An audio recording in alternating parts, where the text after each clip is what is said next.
तो राज्य सचिवालय से आपके बीच हम लाइव जुड़ चुके हैं और हिमाचल प्रदेश मंत्रिमंडल की बहुत अहम महत्वपूर्ण बैठक आज कुछ ही देर बाद शुरू होगी। हालांकि 10:30 बजे ये शुरू होनी थी। मुख्यमंत्री जयराम ठाकुर का इंतजार किया जा रहा है। शिमला में सुबह से ही बारिश हो रही है और बारिश के चलते अब कैबिनेट मीटिंग थोड़ी देरी से शुरू हो सकती है। सीएम जयराम ठाकुर जैसे ही कैबिनेट में पहुंचेंगे आपको हम जो है वो उसकी अपडेट भी देंगे। फिलहाल कैबिनेट में आज क्या बड़े फैसले हो सकते हैं उसकी जानकारी हम आपको देंगे। अब पिछली बार जब कैबिनेट हुई थी तो आपको हमने एक अपडेट दिया था कि एनटीटी पॉलिसी लटक गई है, लेकिन आज प्रदेश सरकार जो है वो एनटीटी पॉलिसी को हरी झंडी दे सकती है। ये बड़ी खबर है। एनटीटी पॉलिसी आज कैबिनेट के एजेंडे में है और इसको आज कैबिनेट से हरी झंडी मिल सकती है। आपको हमने पहले ही बता दिया था कि ये भर्ती किस आधार पर होनी है। अभी तक फिलहाल कैबिनेट ये डिसाइड आज करेगी कि क्या इस भर्ती को आउटसोर्स आधार पर करना है या फिर इसको कॉन्ट्रैक्ट आधार पर करना है। ये कैबिनेट में जो है वो फैसला लिया जाएगा। फिलहाल जो हमने आपको एक अपडेट बताई थी कि एनसीईटी की जो गाइडलाइन है उस अनुसार 2 वर्ष का डिप्लोमा जो है वो एनटीटी का होना चाहिए। जितने भी जो है वो जिन्होंने एनटीटी का कोर्स किया है, राज्य सरकार राहत दे सकती है उन महिलाओं को जिनके पास 1 वर्ष का एनटीटी का डिप्लोमा है, लेकिन ये फैसला जो है वो कैबिनेट में होना है। 10,800 के आसपास जो है उनकी सैलरी है, 4700 के लगभग जो है वो नए शिक्षक भरे जाने। हालांकि सरकार ने यह भी दावा किया था कि जो नया शैक्षणिक सत्र है उससे पहले जो है वो प्रदेश में इनकी भर्तियां जो है वो कर दी जाएगी, लेकिन नया शैक्षणिक सत्र शुरू हुए अब काफी लंबा वक्त हो गया है और एनटीटी के सब्र का बांध टूट भी गया है। पिछले कल एक प्रेस वार्ता जो एनटीटी के लोगों ने की थी उसमें उन्होंने ये कहा था कि अगर आज कैबिनेट में ये फैसला नहीं होता है तो फिर आगामी समय में मोर्चा वो भी जो सरकार के खिलाफ खोलेंगे। लेकिन अच्छी खबर यह है कि कैबिनेट के एजेंडे में आज एनटीटी पॉलिसी है। देखना होगा कि क्या इसको हरी झंडी मिल पाती है। और अभी जो हम सचिवालय के बाहर खड़े हैं, सीएम जयराम ठाकुर का इंतजार हो रहा है। सीएम मंडी में है और मंडी से शिमला उनको आना है और जिस प्रकार से मौसम खराब है, विजिबिलिटी कम है, तो हेलीकॉप्टर के माध्यम से उन्होंने आना है। थोड़ा देरी से जो है वो कैबिनेट शुरू हो सकती है। तो एनटीटी पॉलिसी आज कैबिनेट के एजेंडे में है। अब बात करते हैं दूसरी महत्वपूर्ण चीज को लेकर के, बल्क ड्रग पार्क। ये एक बड़ी अचीवमेंट है प्रदेश सरकार की। सीएम जयराम ठाकुर ने जैसे इसको लेकर प्रेस वार्ता भी पिछली कैबिनेट में की थी, उससे ठीक पहले की थी और उन्होंने ये कहा था कि जो है विपक्ष आरोप लगा रहा था कि केंद्र सरकार कोई मदद नहीं कर रही है, अब केंद्र से जो है वो बल्क ड्रग पार्क को मंजूरी मिल गई है। 1923 करोड़ की जो डीपीआर है वो बनकर तैयार हो गई है। रिकॉर्ड 15 दिनों के अंदर जो है वो जो अधिकारी है उन्होंने ये काम करके दिखाया है। आज जो एक प्रेजेंटेशन है वो बल्क ड्रग पार्क को लेकर के होनी है। यदि इसको कैबिनेट से आज हरी झंडी मिल जाएगी, 1923 करोड़ की डीपीआर बनी है जिसमें 1000 करोड़ केंद्र सरकार देगी और 900 करोड़ राज्य सरकार जो है वो वहन करेगी। इसको यदि आज कैबिनेट से हरी झंडी मिल जाती है, जो एक प्रेजेंटेशन होनी है, फिर इसको स्वीकृति के लिए जो है वो केंद्र सरकार को भेजा जाएगा। जितने भी दर्शक है उन्हें मालूम ही है कि जो बल्क ड्रग पार्क है ये हरोली में जो है वो बनना है। लगभग 30,000 लोगों को इससे नौकरी मिलेगी। यानी प्रदेश में जो बेरोजगारी लगातार बढ़ रही है तो बेरोजगारों को ये बड़ी राहत होगी। लगभग 50,000 करोड़ का जो निवेश है वो इस बल्क ड्रग पार्क में होना है। तो आज इसको लेकर के भी जो है वो रिव्यू किया जाएगा। एक प्रेजेंटेशन जो है वो अंदर होगी, जो डीपीआर तैयार की गई है और ये रिकॉर्ड समय में तैयार की गई है। ये हो गया। इसके अलावा सीएम की अनाउंसमेंट आज कैबिनेट में आनी है जी।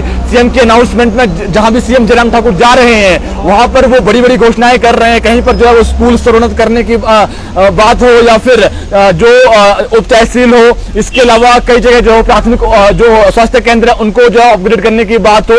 जो सीएम की अनाउंसमेंट है जो विभिन्न विधानसभा क्षेत्रों में वो कर रहे हैं। आपने देखा सीएम जयराम ठाकुर कल नालागढ़ भी गए थे और इसके अलावा सीएम कल जो है वो नेरवा भी गए थे। तो कुल मिला के देखें जिन विधानसभा क्षेत्रों में सीएम जा रहे हैं, चुनावी वर्ष है, तो वहां पर जो घोषणाएं कर रहे हैं वो आज कैबिनेट में आएगी जी। इसके अलावा 24 तारीख को मंडी के पटल मैदान में प्रधानमंत्री नरेंद्र मोदी ने आना है। युवा मोर्चा की एक बड़ी रैली वहां पर है। 1 लाख जो कार्यकर्ता है उसको जुटाने का टारगेट जो है बीजेपी ने रखा है। उसको लेकर के भी किस तरीके से जो है वो वहां पर कौन वहां जाएगा और किस तरीके से वो रैली होगी, इसको लेकर के भी आज चर्चा होगी। तो ये जो है वो कुछ एक महत्वपूर्ण चीजें हैं जो आज कैबिनेट में आनी है जी। इसके अलावा जो जल रक्षक हैं वो काफी लंबे समय से डिमांड कर रहे हैं सीएम से कि हमारे को लेकर के जो है वो जो हमें भी जो है वो राहत दी जाए। वो इंतजार कर रहे हैं कि कब राज्य सरकार उनको 12 वर्ष से 8 वर्ष उनका कॉन्ट्रैक्ट पीरियड करती है और इसके अलावा कब उनकी जो है वो सैलरी में इजाफा किया जाता है। 4500 से 9600 किया जाता है। देखना होगा कि क्या आज कैबिनेट में ये मसला आ पाता है। फिलहाल जैसे कैबिनेट शुरू होगी आपको हम इसकी अपडेट जरूर देंगे।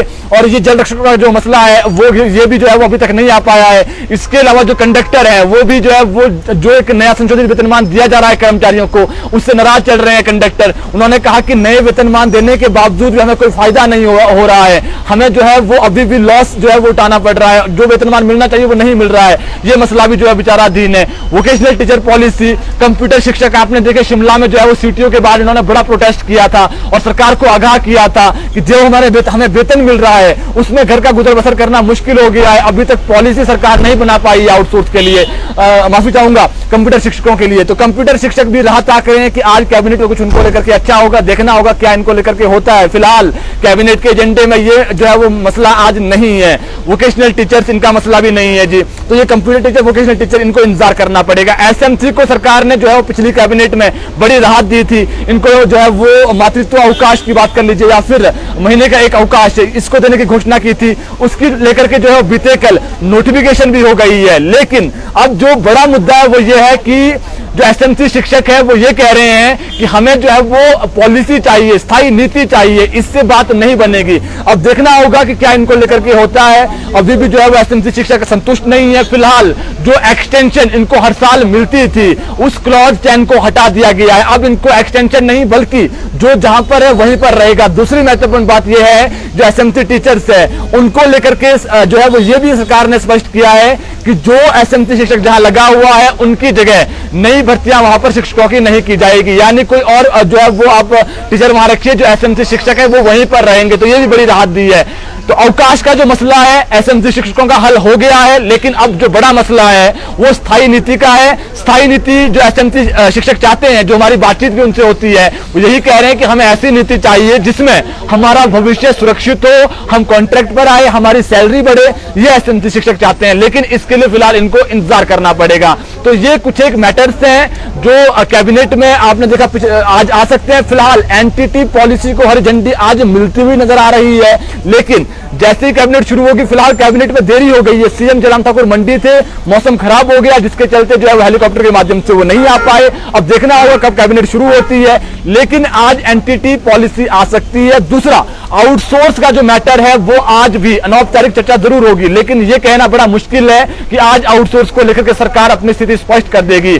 लेकिन अभी जो है वो आउटसोर्स वालों को इंतजार करना पड़ सकता है। प्रदेश में 35,000 के आसपास जो है वो आउटसोर्स एम्प्लॉइज हैं जो काफी लंबे समय से इंतजार कर रहे हैं कि कब सरकार उनको लेकर के पॉलिसी बनाएगी, कब उनका जो है वो भविष्य को लेकर के सरकार एक अहम फैसला लेगी। लेकिन हालांकि इनको जो है वो इनके इंतजार का जो कह सकते हैं सब्र का जो बांध है वो टूटता हुआ नजर आ रहा है। आउटसोर्स एम्प्लॉइज यही चाह रहे हैं सरकार से कि हमारे लिए ऐसी पॉलिसी लाई जाए जिसमें सैलरी भी बढ़े और हमारा भविष्य सुरक्षित हो। वो तभी पॉसिबल है यदि इनके लिए एक स्थायी नीति लाई जाती है, जो बहुत ही मुश्किल है। इनको लेकर के जो अभी तक लग रहा है, इनको लेकर के जो हरियाणा की पॉलिसी है उसको अडॉप्ट किया जा सकता है, लेकिन देखना होगा। अब काफी कम वक्त रह गया है चुनाव को।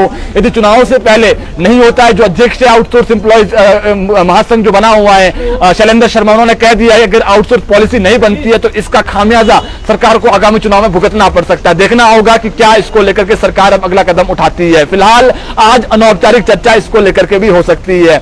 और इसके अलावा बात कर लेते हैं अब सबसे महत्वपूर्ण बात को लेकर के, एरियर को लेकर के जो हिमाचल दस्तक टीवी ने आपको सबसे पहले ब्रेकिंग खबर बताई थी उसी पर मोहर लगी। हमने आपको बताया था कि ABC यानी क्लास 1, क्लास 2 और क्लास 3 जो एम्प्लॉइज हैं इनको 50,000 की पहली किस्त मिलेगी और उसी के अनुरूप जो है वो नोटिफिकेशन भी हुई। हमने कहा था कि क्लास डी यानी जो आप कह सकते हैं क्लास 4 जो एम्प्लॉइज है उनको एक मुश्त देने पर सरकार विचार कर रही है। उसी अनुसार जो है वो 60,000 के आसपास जिनका बनता है क्लास 4 का, उनको भी सरकार ने 60,000 रुपए देने की घोषणा की। अब बड़ा सवाल ये है, ये तो सैलरी के साथ आ जाएगा जो सितंबर माह की सैलरी आनी है एम्प्लॉइज को। अब बड़ा सवाल ये है कि कर्मचारियों का एरियर बहुत बनता है और कर्मचारी राह ताक रहे हैं कि कब इनको जो है वो जो इनका बकाया एरियर है वो मिलेगा। अब सरकार ने 2500 करोड़ का लोन और लिया है जो खाते में आ भी गया है। कुल मिला के देखें 3500 करोड़ का लोन अभी तक ले लिया गया है और ये कर्मचारियों की जो देनदारी आप कह सकते हैं, जो कर्मचारियों को भुगतान होना है, जो उनका अपना हक भी है, उनका 2016 से एरियर मिलना है,